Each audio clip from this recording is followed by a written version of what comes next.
Another time we discovered a spicy root, which when added to dishes in small amounts improved the taste. However, use a little too much, and it numbs your mouth and causes hallucinations. So most of us stopped using it.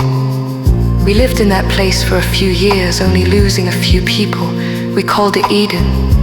Not because it was a paradise, but to us at least it was a garden we could survive in. However, in the third year, a drought came and many died of hunger.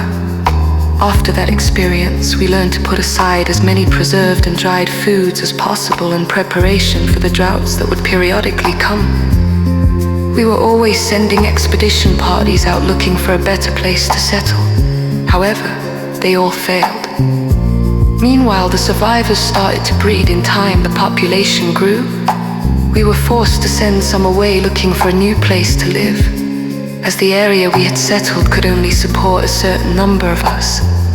We never saw those who left again, but much later, some of their descendants returned and met ours.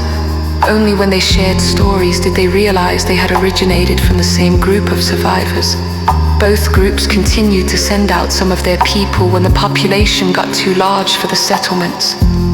This is how we and other small groups of survivors had repopulated some of the world. Whenever a group of seekers would find a settlement, some would stay while some of the settlement people left with the others. We did this knowing we needed to diversify the gene pools as much as possible. We established trade routes and communications, sharing our skills, discoveries, knowledge, and genes. Most eventually had no memories of the great disaster as they were born in the new world. All of those who had gone through the great ordeal had passed away, leaving only stories and relics generations later. Some would doubt the truth of the stories, though some always knew they were true. The storyteller was telling me this would happen again.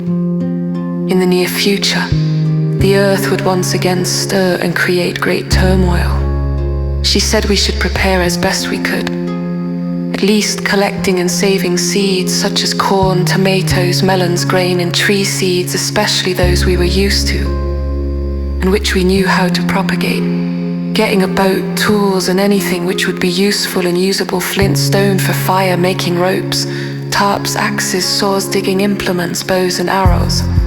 She said many will not survive the upheavals and many more will perish afterwards for lack of things they need.